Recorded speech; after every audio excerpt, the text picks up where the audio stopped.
বলছিলাম কি ছোট, মেঝো কি এখনো ঘুম থেকে ওঠেনি? সেই যে সকাল থেকে শুরু হয়েছিল কাজ, দুজন তো কলুর ঘানি টেনেই যাচ্ছি।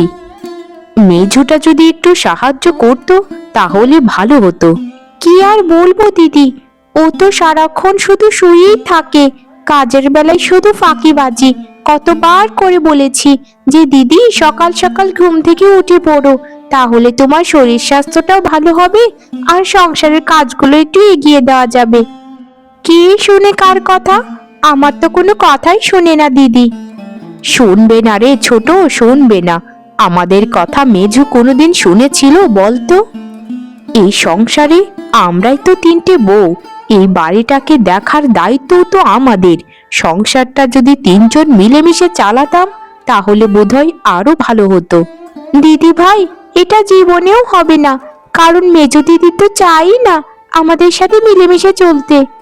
এতে তো আমরা তাকে আর জোর জবরদস্তি করতে পারি না, কারণ সবারই তো বাক স্বাধীনতা রয়েছে। থাকরে ছোট, মেঝুর যদি সেভাবেই ভালো লাগে তাহলে ওকে তার মতোই থাকতে দে। কারণ মেঝোকেও আমরা অনেক ভালোবাসি, সেটা তো তুই জানিসই। হ্যাঁ দিদি, এটা তুমি একদম ঠিক কথাই বলেছ। কারণ আমরা যেমন এ বাড়ির বউ, তেমনই মেঝো দিদিও তো এ বাড়ির বউ। আমাদের যতটুকু অধিকার রয়েছে তারও ঠিক ততটাই রয়েছে, তাই একজনে কাজ করে নিলেই হলো। তা বলি, আমার কথা যদি তোমরা না গিবোধ করো তো তোমাদের পেটে কি ভাত হজম হয় না? আর ভাত হজম হবেই বা কি করে? কুকুরের পেটে তো আর ঘি সহ্য হয় না। আমি হচ্ছি এই বাড়ির মেঝো বউ, আমি রূপী লক্ষ্মী আর গুণী সরস্বতী। তোমরা তো আমার গিবোধ করবেই, কারণ আমার ধারে কাছেও যে তোমরা কোনোদিন আসতে পারবে না। নিজেদের দিকে তাকাও, বুঝেছো? নিজেদের দিকে তাকাও। আমার গিবতগুলো করার আগে না নিজেদের রূপ গুণ কাজকর্ম তথাকথিত যা যা আছে সব কিছু বিবেচনা করে তারপর মানুষের নামে গিবত করো, কেমন? কুকুর সব সময় পায়ের নিচে কামড় দেয়, এটা আমি সব সময় মেনে চলি। মেঝো, তুই একদম ভুল বলছিস বোন। তোর নামে আমরা কিছুই বলছি না। আমরা যে তোকে কতটা ভালোবাসি সেটা শুধু আমরাই জানি। আমরা শুধু এটাই বলছিলাম যে সকাল সকাল যদি ঘুম থেকে উঠতিস তাহলে তো তোর শরীর স্বাস্থ্যটাও ভালো থাকতো। এই যে দেখ না, দুদিন পর পর অসুস্থ হয়ে যাস। আর মেঝো দিদি, তুমি আমাদেরকে কি করে কুকুরের সাথে তুলনা করছো বলো তো? আমরা তোমার আপন যা, আমরা কোনো রাস্তাঘাটের কুকুর নই। শুধু শুধু কথা সবটা না শুনে বুঝি মাঝখানে এসে এইসব ওসব বলতে থাকো। এসব করাটা কিন্তু একদম ঠিক নয়। চুপ কর মিচকে ইঁদুর, তোর সাথে কে কথা বলছে রে? গরিব বাড়ির মেয়ে ছিলিস, এখন এখানে উঠে লাখ সাহেব হয়ে গেছিস নাকি? আমার বাপ ঠাকুরদারা সবাই ছিল অনেক ধনী, তাই আমার চাল চলনও সেরকম ধনী মানুষের মতোই থাকবে, তোদের মতো ছোট লোকদের মতো থাকবে না। তা বলি, রান্নাটা কি হয়েছে? যদি হয়ে থাকে খাবারটা নিয়ে আসিস ঘরে। রান্নাঘরে বসে বসে রাজ্যের যত গিবদ আছে তোরা দুজন শুধু করতে থাকিস। মানুষের ঘরে কি আর বউ নেই? যত সব! ঘুম থেকে উঠেই মনটা খারাপ হয়ে গেল। এসবের কথায় কেন যে আমি কান দিতে আসি সেটা তো আমারই দোষ। আমি হচ্ছি সব থেকে বড় বাজে একটা মানুষ। ধ্যাত, সারাটা দিন আমার খারাপ যাবে।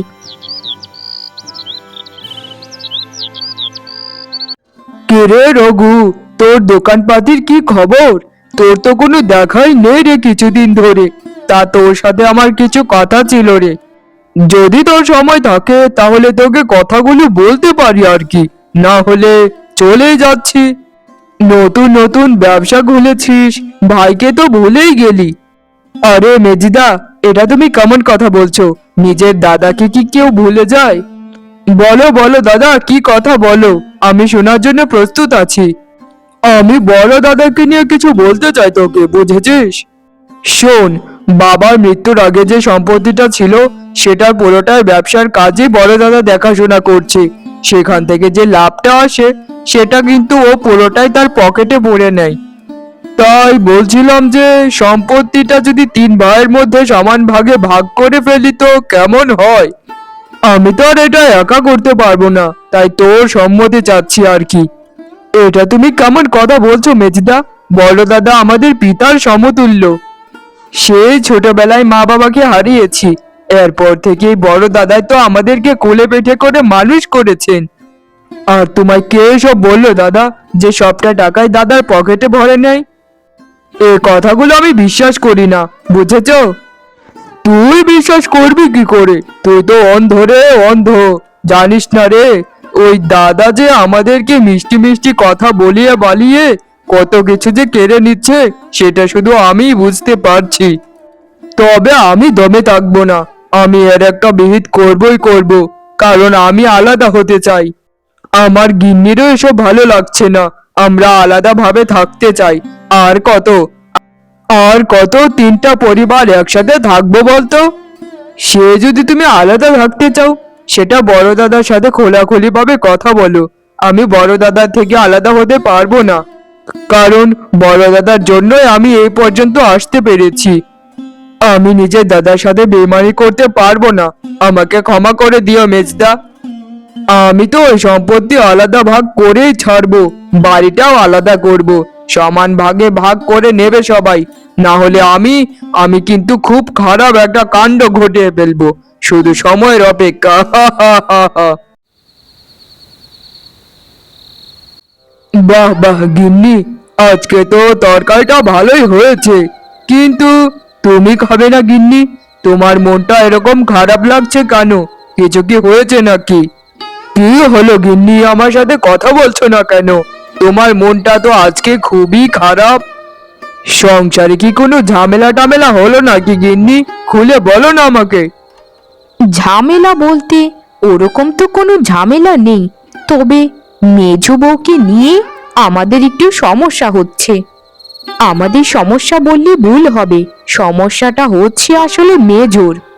সারাটা দিন আমি আর ছোট হাড় ভাঙা খাটুনি খেটে সংসারটাকে আগলে আগলে রাখছি, আর মেঝোটা সারা দিন পায়ের উপর পা তুলে খায়, আর আমার আর ছোটর নামে বদনাম রটায় গ্রামে গঞ্জে। এই যে দেখো না, তিলে তিলে সংসারটাকে গড়ে কতটা বড় করলাম, কিন্তু এই সংসারটা বোধহয় টিকবে না গো, টিকবে না। আমার যে মনটা শুধু কুগায়। আহা গিন্নি, সব সংসারে ঝামেলা ঝঞ্ঝা হয়, এসব নিয়ে তুমি ভেবো না তো, আস্তে আস্তে সবকিছুই ঠিক হয়ে যাবে। আর আমি বড় দাদা ওদের, আমি তো পিতার সমতুল্য, ওদেরকে কোলে পিঠে করে আমি তো মানুষ করেছি। ওরা আমার সাথে এমন কিছু করবে না যেটায় আমি কষ্ট পাই, বুঝেছো? তাই তুমি নিশ্চিন্তে থাকো তো গিন্নি, ওসব নিয়ে ভেবে নিজের শরীরটাকে ক্ষতি করো না। সেটাই যেন হয় গো, সেটাই যেন হয়। এটাই আমি সব সময় ভাবি, আমাদের এই সংসারটা যেন যেভাবে চলছে সেভাবেই যেন চলে, আরো যেন ভালোবাসা বৃদ্ধি পায়। আহা গিন্নি, তুমি একদম ভেবো না তো, আমি তো তোমায় কথা দিয়েছি যে এই বাড়ি থেকে ওদেরকে তাড়িয়ে আমরা আলাদা হয়ে যাব। তুমি এভাবে মুখটাকে অমাবস্যার চাঁদের মতো করে রেখো না তো, আমার যে বড্ড মনটা খারাপ হয়ে যায় গো গিন্নি। মুখটাকে আমি সোজা করে কি করে রাখবো বলো তো? তোমার ওই ভাইয়ের 2 বউ আমাকে কি ওই অবস্থায় রেখেছে? তারা সারা দিন আমার নামে গীবত করে, গ্রামে গঞ্জে আমার নামে কুৎসা রটায়। আরে আমার পাগলি গিন্নি, তুমি কেন বুঝো না? তোমাকে ওরা যে হিংসে করে, কারণ তুমি যে রূপে গুণে অনন্যা। শোনো, আমি এত প্রশংসা শুনতে চাই না। আমি শুধু চাই আমি এই বাড়িতে একাই শুধু রাজত্ব করব, আর তোমার ওই 2 ভাইকে কিভাবে তাড়াবে সেটা তোমার ব্যাপার। আমি পারলে এই বাড়ি ঘর বেচে দিয়ে অন্য জায়গায় চলে যাব, তবু আমি এখানে এক মুহূর্ত থাকতে চাই না, আর থাকলেও ওদের সাথে তো এক মুহূর্ত নয়। তোমার ওই 2 ভাইয়ের বউ আমাকে জ্বালিয়ে মারলো, সকাল থেকে শুরু হয় গীবত, সারা দিন রাত 24 ঘন্টা এখানে ওখানে বসে বসে আমার নামে কোচ্চা রটায়।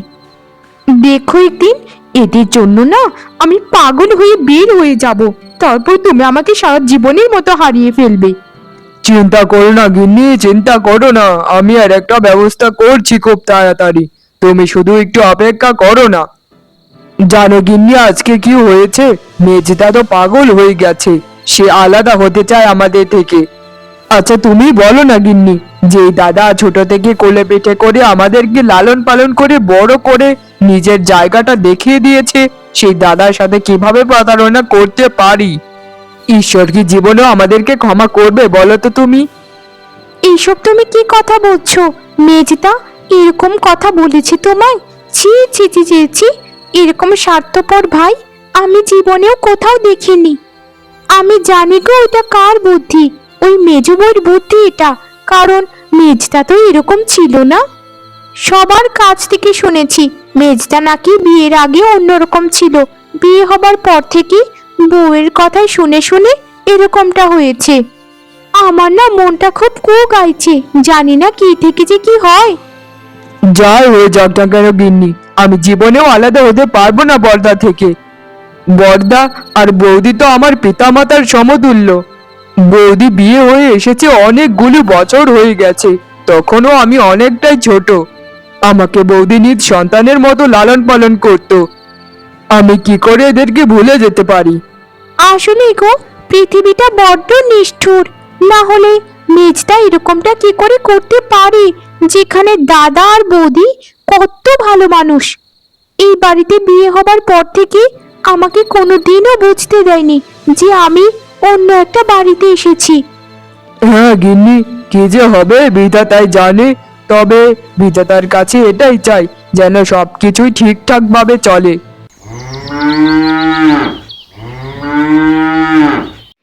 এই যে দেখ রে মালতী, তোর একমাত্র পিসি চলে এসেছে তোর কাছে। কতদিন তোকে দেখি না রে মা, কতদিন তোকে দেখি না। আরে আরে আমার একমাত্র পিসি এসেছে। ওগো কে কোথায় আছো, দেখে যাও গো, দেখে যাও, আমার একটি মাত্র সোনামণি পিসি এসেছে। এসো এসো পিসি, আমার বউকে এসো, তোমায় কতদিন ধরে দেখি না। সেই যে বাবার কাছ থেকে তুমি বিদায় নিয়ে কোথায় চলে গিয়েছিলে, এরপর থেকে তো আর তোমার দেখা পাইনি। তা কোথায় ছিলে গো তুমি? আর বলিস না রে বাছা, আমি তো ব্রত করতে চলে গিয়েছিলাম রে। সেই হিমালয়ের পর্বতেই আমি ছিলাম রে এতদিন। আজকে ছাড়া পেলাম, তাই সোজা তোর কাছে চলে এলাম। আমি এখানে কিছুদিন তোর সাথে থাকবো রে বাছা। তোর সাথে থেকে একটু ভালো মন্দ খেয়ে মুখে যে ছেঁদাটা পড়েছে, সেই ছেঁদাটাকে একটু দূর করতে এসেছি রে। তা বলি, ওরা কারা রে? ওরা দূরে দাঁড়িয়ে কি দেখছেটা কি শুনি? তামাশা হচ্ছে নাকি এখানে? আর বলো না পিসি, কত কিছুই যে এখন থেকে দেখতে পারবে, সেটা শুধু দেখতেই থাকো। ওরা হচ্ছে এই সংসারের বাকি দুটো বউ। ওদের কথা বলে কোনো লাভ নেই পিসি, কারণ এই সংসারে আমি একমাত্র বউ, যার কথাই পুরো সংসারটা চলে, বুঝেছো? ঘরে চলো পিসি, ঘরে চলো। হ্যাঁ, দেখলি দিদি, মেজো দিদি তার পিসির সামনে আমাদের নামে কত বড় বদনাম করে গেল। ও আসলে কি আমাদের ঘরের বউ নাকি অন্য কিছু?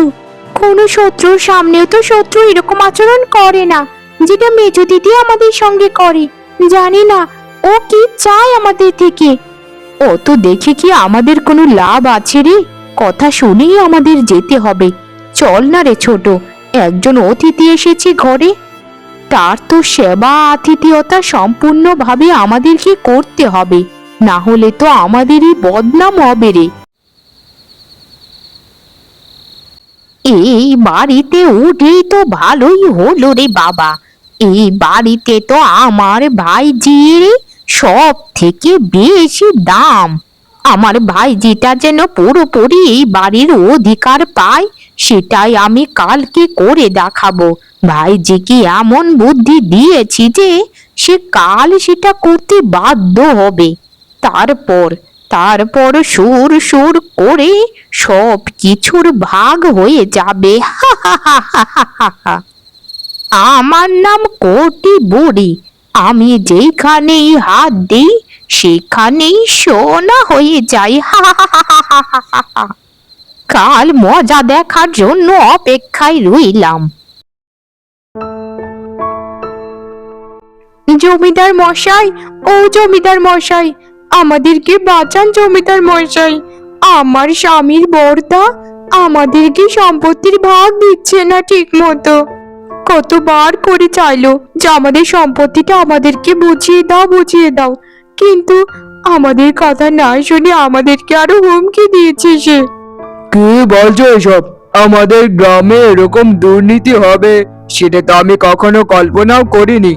আমি এর খুব তাড়াতাড়ি একটা ব্যবস্থা নিচ্ছি, তুমি কোনো চিন্তা করো না গ্রামের বউ।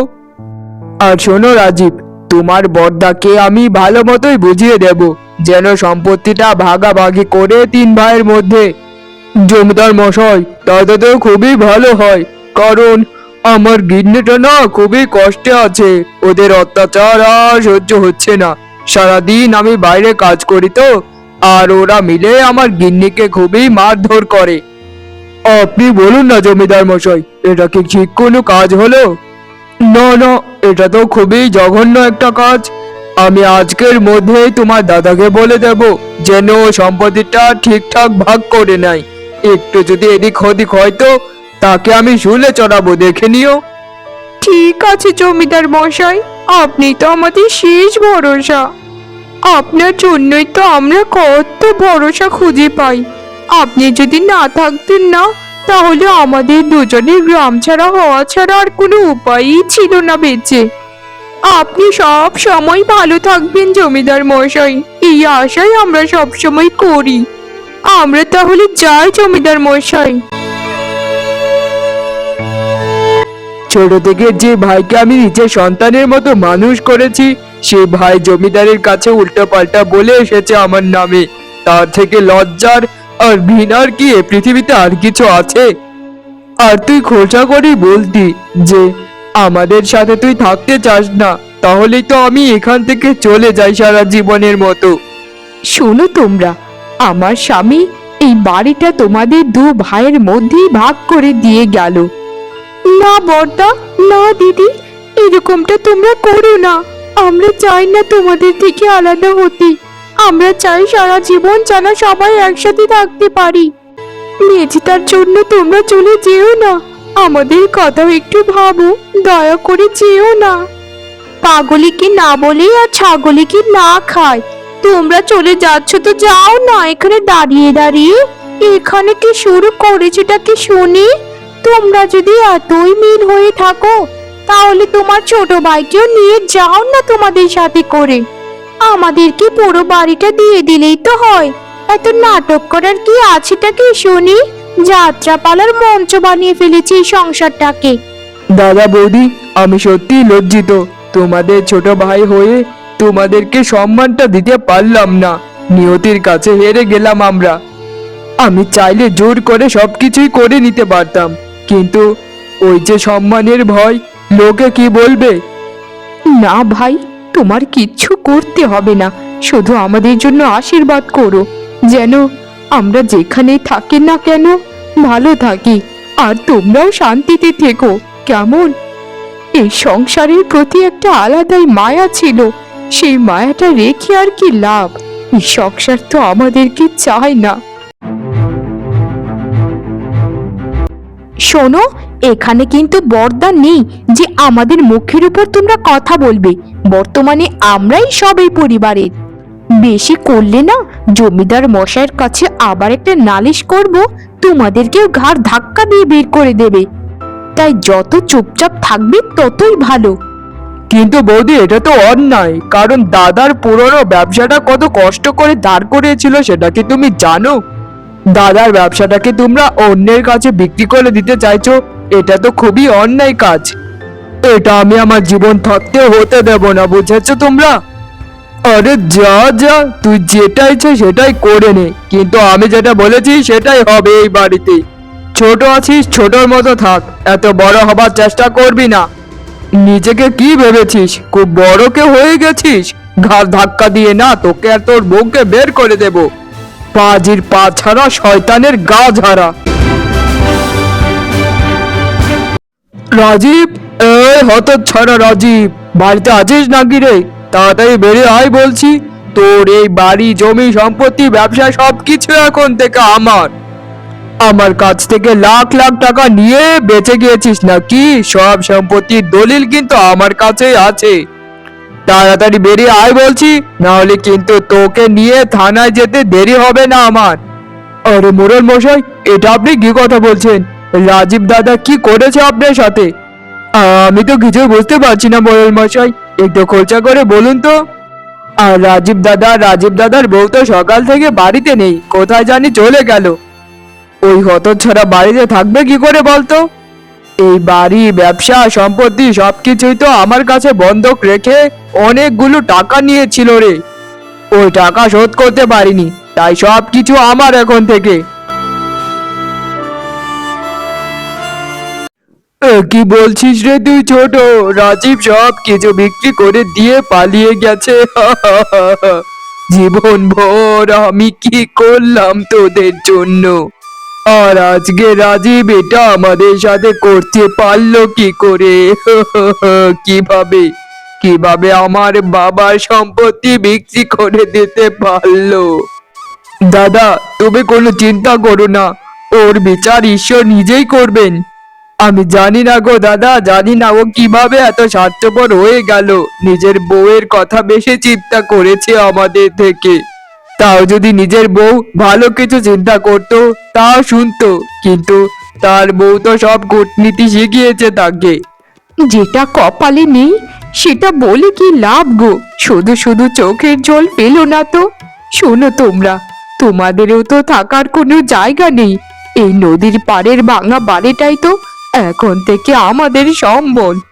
নদীর পাড়ে যে এক টুকরো জমিটা আছে, সেখানে না হয় তোমরা দু ভাই মিলে চাষাবাদ শুরু করে দাও, আর আমরা দুই বউ মিলে ঘরটা সামলাবো।